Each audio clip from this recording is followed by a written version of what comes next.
Gordon went to the yard and backed up into some paint of truck. But Stanley was in the yard too.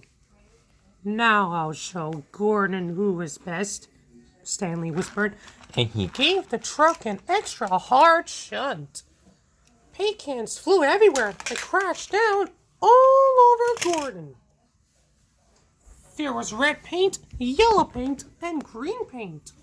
Gordon looked very silly indeed.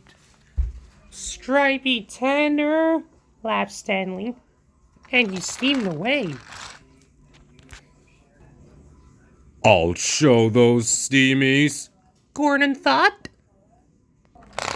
So the next time Gordon saw Toby, he gave him a biff. Ugh! And when Toby saw Thomas, he gave him a bump. Soon the train were biffing and banging and being bumped all over the island.